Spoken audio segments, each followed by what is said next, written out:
The moment Daniel Stone slid those divorce papers across the table, he thought he was closing a chapter. He thought I'd crumble. He thought I'd beg. Instead, I smiled. Not because I was hurt, but because for the first time in 3 years, I finally saw him clearly. Let me take you back. My name is Clara Whitmore, and for 36 months, I made myself small in his world. I learned which coffee he liked before he opened his eyes. I stood silently at Gallus while he introduced me as his beautiful companion. Not partner. Never partner. Companion. Like a handbag he'd grown tired of carrying. Every morning I watched him leave for a company I helped build. Every night I listened to him vent about deals I'd secretly strategized. He'd kiss my forehead, always the forehead, never the lips, and tell me not to wait up. And I didn't. Is it because I was already awake, moving money through accounts he'd never find, protecting an empire he didn't know belonged to me? Then Sarah David walked in. Sharp suit, sharper tongue. She laughed at his jokes and challenged his ideas, and Daniel looked at her like she'd hung the moon. He thought he'd found an equal. He never realized he'd been sleeping next to one. The divorce papers arrived on a Tuesday. Raining. He didn't even sit down. "Sign these," he said. "I'll be generous." Generous. He offered me $5 million in a penthouse. Sweet man. That's what I spend on charity in a slow month. But I didn't laugh. I didn't reveal. I just took the pen, looked at the dotted line, and saw my whole life split into before and after. Before, when I believed love meant shrinking. After, when I decided to take up space. So I signed. And then I went to work. 30 days later, at his billion-dollar gala, the one celebrating the deal he'd just closed, the deal my family quietly funded, I walked in wearing red. Not because I wanted his attention, because I wanted everyone else's. The microphone felt cold in my hand. His face? Priceless. "Congratulations, Daniel," I said. "You just celebrated the biggest success of your career. Want to know who really made it happen?" He laughed, nervous, confused. I smiled back. "Check your investor documents. Look for the Whitmore signature. Then look me in the eye and tell me I was just your companion." The room went silent. You could hear ice melting in champagne flutes. Sarah David's face went white. Daniel's went red. And me? I felt nothing. Because when you've spent 3 years invisible, being seen, truly seen, feels less like victory and more like coming up for air. He followed me to the parking garage, begged, pleaded, said he didn't know, said he could love the real me. But here's the thing about loving someone after you've discarded them. It's not love. It's damage control. "You didn't lose me," I told him. "You never had me. You had the version I thought you wanted." He grabbed my wrist. I looked down at his hand, then back at his eyes. "Take your hand off the woman who owns your building, Daniel." He let go. And I drove away. Not to cry. Not to heal. Just away. Toward a life where I don't have to be small to be held. So if you're listening to this, and you've ever made yourself quiet so someone would stay, stop. The right person doesn't need you to whisper. The right person wants to hear you roar. And Daniel slides the papers across the table like it means nothing. Most women in your position would be grateful. I almost laugh, not because it's funny, but because he has no idea who he's talking to. His hand tightens slightly.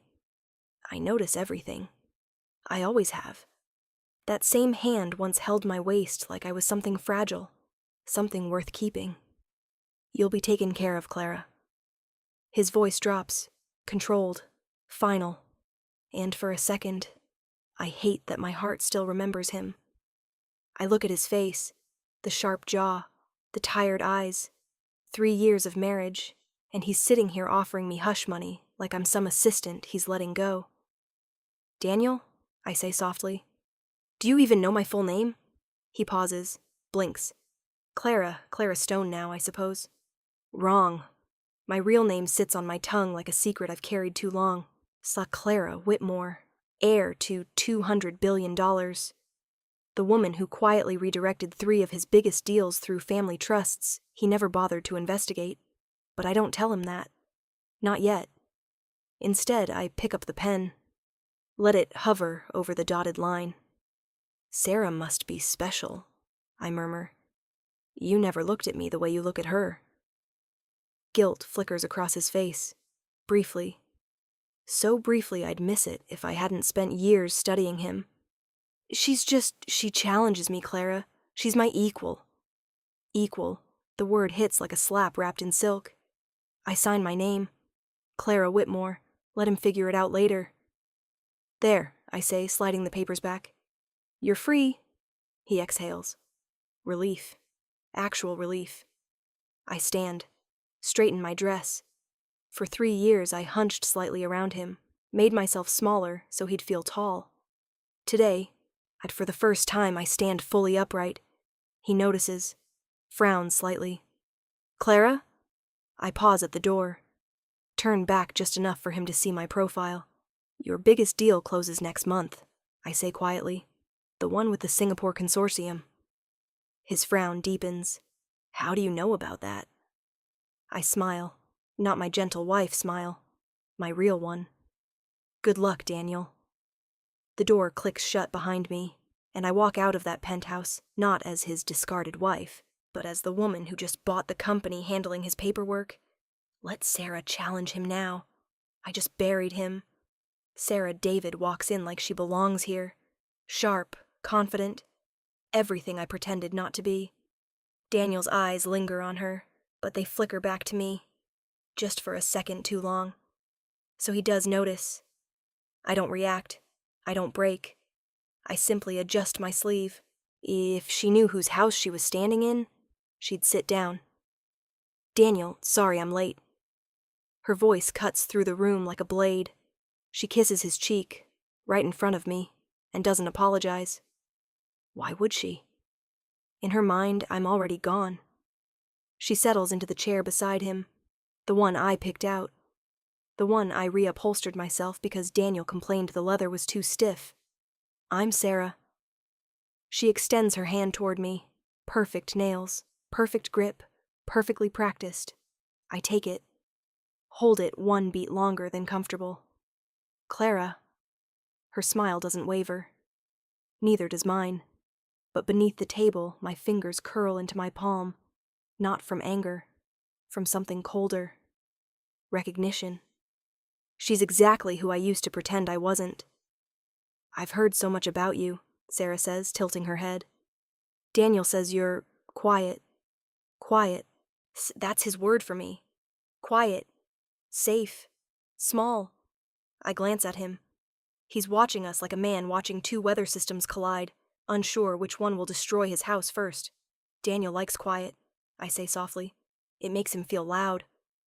Sarah's eyes narrow, just slightly. She heard it. Daniel didn't. "So," she continues, leaning forward, "what will you do now? After the divorce?" The question hangs there, innocent on the surface, loaded underneath. I consider my options. Tell her the truth? That I'll be in Geneva next week, closing a deal with her father's biggest competitor? That I already own the building where she leases her office? That the necklace around her throat, beautiful, expensive, was purchased from a boutique I could buy before lunch? No, not yet. "I'm thinking of traveling," I say instead. "Europe, maybe. Asia." Sarah smiles, at victory in her eyes. She thinks I'm running. Daniel shifts uncomfortably. Something flickers across his face. Regret? Doubt. Too little. Too late. "Well," Sarah stands, smoothing her dress. "I hope you find what you're looking for." I stand too. Slower. Deliberate. "I already did." Her brow furrows. Daniel looks between us, confusion finally breaking through that handsome mask. I walk toward the door. Pause. Turn back. "Daniel? The Singapore consortium? They're not investing in you." He goes still. "What?" "They're investing in me. The deal was contingent on Whitmore approval. And Whitmore," I let the silence stretch, "is my family name." Sarah's face drains. Daniel's doesn't move at all, like he's been turned to stone. The papers are already signed, I continue. The building, the company, the deal. All of it. I bought your debt this morning, Daniel. Every single note. He stands. Too fast. Chair scrapes backward. You're lying. I pull a single document from my bag, place it on the table, his signature at the bottom. He signed away everything without reading the fine print. Soundtrack-wise, 3 years invisible, 1 moment seen. You wanted a stronger woman, I say quietly. You got one. Sarah opens her mouth, closes it. For the first time, she has nothing sharp to say. I look at Daniel one last time. Really look. The man I loved. The man who never saw me. Take care of her, I tell him. She's about to realize she fell for a man who builds nothing on his own. The door clicks behind me. And this time, I don't look back. There were nights he couldn't sleep. Nights he pulled me close without thinking. Stay. Just 5 more minutes. And I did. I stayed, and I built his empire in whispers. Strategies, expansions, risks, all spoken into the dark while his arm rested around me like I was his world. I am Clara Whitmore, not just his wife, the heir to something far bigger than he could ever imagine. I didn't hide because I was weak. I hid because I wanted to be loved without it. Those nights were the only time he held me, not with passion, with need. His body exhausted, his mind racing, and somewhere beneath consciousness he reached for me like I was the only anchor in his storm. And every time I whispered solutions into his skin. Expand into Asia. The market's undervalued. Trust the Singapore deal, but verify the partners first. Fire Thompson. He's been skimming for years. He'd murmur in response. Nonsense. Half-asleep agreement. Then wake up, write down whatever fragments his dreaming brain remembered, and present them to his board as his own. He never asked where the ideas came from, never questioned why his best breakthroughs happened after nights he held me closest.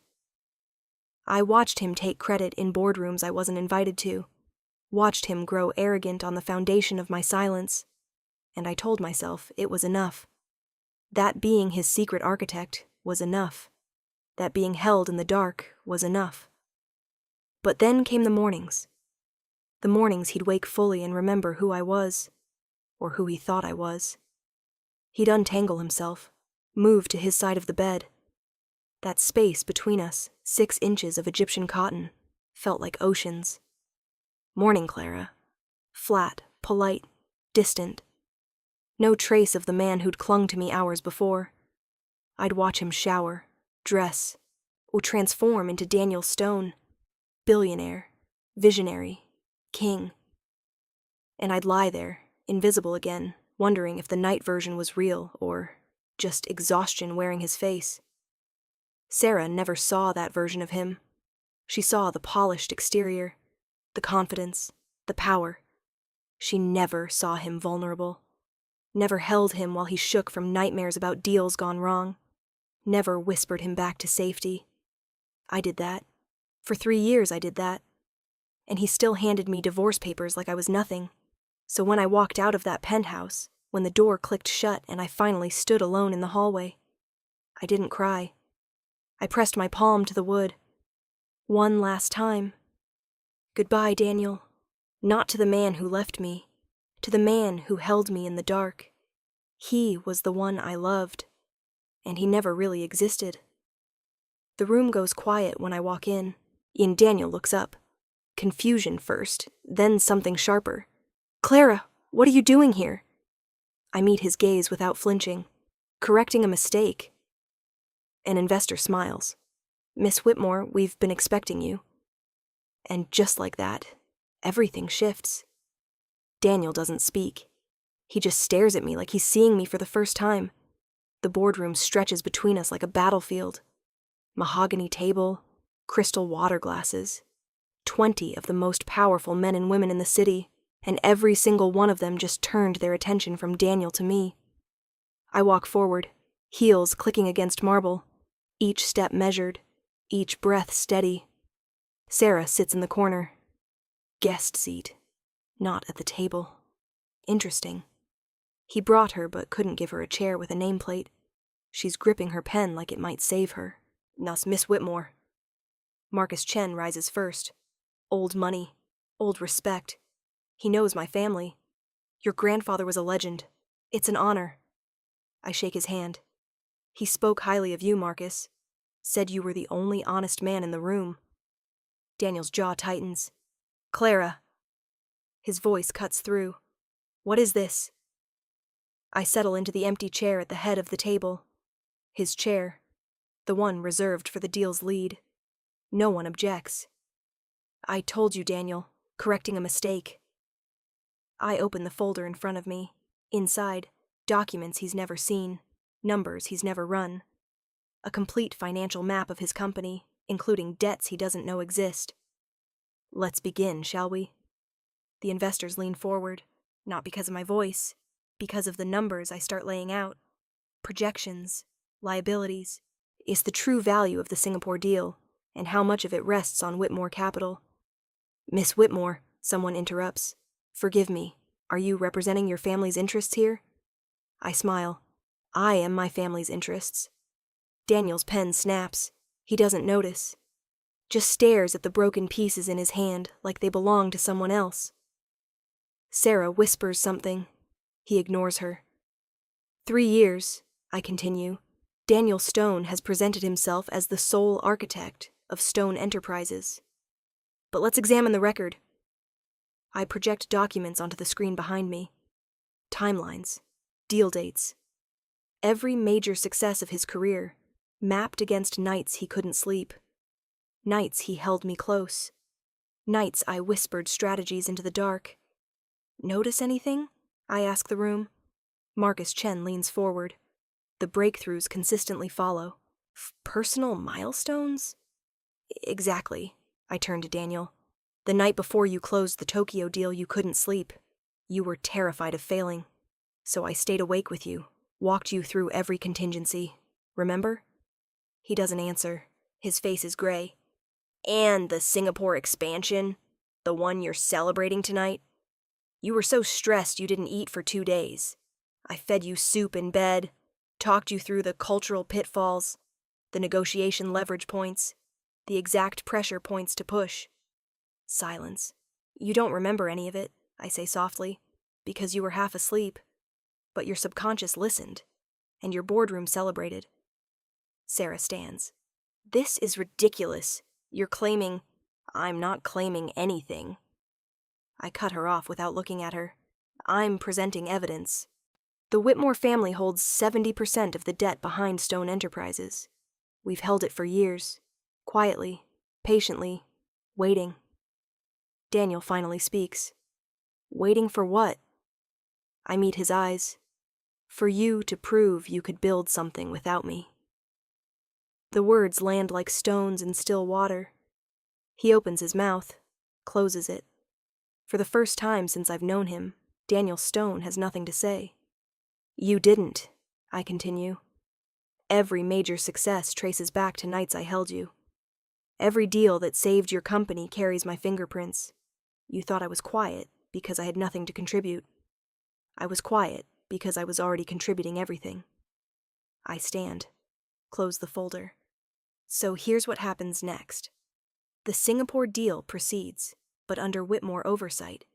Your board will be restructured, your debt renegotiated, and you, in Daniel. I pause at the door. You'll finally build something on your own. Let's see how far that takes you. Sarah's voice cracks. You can't just... I just did. The door closes behind me, and this time the silence belongs to them. His biggest deal? Mine. His strongest strategy? Also mine. The empire he thought he built alone was never his to begin with. Later, he finds me. His hand wraps around my wrist, firm, familiar. Why didn't you tell me? I look at him calmly. You never asked. He steps closer.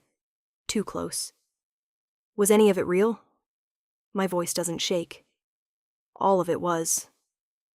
The parking garage stretches empty around us. Concrete pillars, fluorescent hum. His car still running a few feet away, driver waiting, engine idling like it doesn't know this moment changes everything. His hand hasn't left my wrist. I should pull away, as I don't. I loved you, he says. The words sound torn from somewhere deep. I loved you, Clara. Loved. I repeat the word like I'm testing its weight. Past tense. His jaw works. I didn't know. How could I know? You never... Never what? My voice stays soft. That's what undoes him. If I screamed, he could fight. But I'm calm. I've always been calm. Never told you my net worth. Never flashed my family name. Never demanded credit for ideas you happily claimed. He flinches. That's not fair. Fair? I laugh, quiet, broken. You handed me divorce papers on a Tuesday, called me a companion, told me Sarah was your equal. And you want to talk about fair? His grip loosens, not because he wants to let go, because he finally hears himself. I didn't know, he repeats. But it's weaker now. A man trying to convince himself. I look down at his hand. That hand. The one that held me in the dark. The one that signed away my future without reading the fine print. Let go, Daniel. He doesn't. Let go. His eyes meet mine. Something raw there. Something that might have been love if he'd found it sooner. Come back inside. Talk to the board. We can fix this. There's nothing to fix. I pull my wrist free. Slowly. Gently. Like extracting myself from a dream. The deal is done. The debt is mine. Your company restructures tomorrow. Then what? He steps forward. Blocks my path. You walk away? After everything? Because of everything. The words hang between us. He searches my face, looking for something. The quiet wife? The ghost? She's gone. Those nights, he whispers, when I couldn't sleep, when I held you. You were everything. I know. Then how can you? How can I what? Finally, something sharp enters my voice. How can I leave the man who never saw me? How can I walk away from 3 years of invisibility? How can I choose myself over someone who chose someone else first? He has no answer. I step around him, toward my car, toward the life I put on hold. Clara. I stop. Don't turn. Was there ever a moment? A single moment you thought about staying? The question hits where I didn't expect. Low, soft, lethal. Yes. 1,000 yeses. The nights he held me. The mornings he smiled before remembering to be distant. The time I was sick and he stayed home, fed me soup, kissed my forehead like I mattered. I carried those moments like stolen treasures, hoarded them, believed they meant something. But love isn't moments. It's continuity. It's choosing someone awake and asleep, in boardrooms and bedrooms, when the world watches, and when no one does. He chose me only in the dark. You asked if any of it was real, I say quietly. All of it was. That's the part that hurts. I open my car door. Goodbye, Daniel. Wait. I close the door, start the engine, pull away without looking back. There it is. The first crack in his control. His voice is lower now. Rougher. Not commanding. Asking. I hold his gaze. You didn't lose me today. A breath. You lost me the moment you stopped seeing me. The parking garage feels colder now. Or maybe that's just me. Maybe that's just the temperature of finally saying words I've swallowed for 3 years. When? His voice cracks. Actually cracks. I've never heard that sound from him. When did I stop seeing you? The first time you took credit for my idea. The words come out quiet. Not accusatory. Just true. The Tokyo deal. You came home stressed, couldn't sleep. I walked you through the entire negotiation strategy. Every single point. And the next day, in the boardroom, you presented it like it was yours. He blinks, memory surfacing. You never asked where it came from. You never thanked me. You just absorbed it, like I was a resource, like my mind was just another asset you owned. That's not the Singapore deal. I cut him off, gentle but final. Same thing. You were drowning. I held you all night, talked you through the cultural nuances, the leverage points, the exact concessions to demand. And the next morning, you kissed my forehead, made coffee, and left. Never once looked back. He's quiet now, listening, really listening for the first time. The real estate acquisition last year. The merger with Thompson Industries. The rebranding strategy that saved your company after the PR disaster. I list them like chapters in a book I'm closing. All me. All nights you couldn't sleep. All moments you held me in the dark and took everything I offered without ever asking where it came from. His hand comes up, rubs his face. When it drops, his eyes are wet. I didn't know. You didn't want to know. My voice stays soft. That's what makes it cut. If you'd asked, you'd have to admit your success wasn't entirely yours. And Daniel Stone doesn't share credit. Daniel Stone builds empires alone. That's not fair. It's not unfair either. It's just true. Those nights, when I held you, that was real. You know it was real. I know. My throat tightens. That's why I stayed so long. Silence stretches between us. The fluorescent lights hum. Somewhere above, the city moves on. Oblivious to the fact that two people are breaking in slow motion 3 levels underground. Those nights, I continue, were the only time you touched me like I mattered. The only time your guard dropped. And I lived for them, Daniel. I measured my worth by whether you'd reach for me in the dark. His face crumples. But you always let go in the morning. Always. 6 inches of mattress felt like oceans. And I'd lie there watching you dress, watching you become the man who didn't see me, and I'd wonder which one was real. They both were. His voice is barely a whisper. No. I shake my head. The real you is the one who chooses. And you chose, Daniel. Every morning. You chose to forget. He doesn't argue. Can't argue. Clara. My name. Just my name. Like it's all he has left. I pause. If I'd known, if I'd really seen you, would you have stayed? The question hangs. Honest. Desperate. I consider lying. Consider giving him something to hold. But I'm done making myself smaller. I don't know, I say truthfully. But you never gave me the chance to find out. I start the engine, and I drive away from the only man I ever loved. Not because I stopped. Because he never started. Time passes. I don't disappear. I rise. Stronger. Visible. Untouchable. 6 months since the parking garage. 6 months since I drove away from the only version of myself that ever believed love required shrinking. And in those months, I've become someone I barely recognize, not because I've changed, but because I've finally stopped hiding who I always was. The business magazines call me a phenomenon. The heiress who stepped out of the shadows. The Whitmore heir who rebuilt her family's empire in plain sight. They run photos of me in boardrooms, at galas, on the cover of Fortune with my arms crossed and my chin lifted. No more standing beside powerful men. No more blending into backgrounds. I am the background now. And when he sees me again, there's something in his eyes that wasn't there before. It happens at a charity event.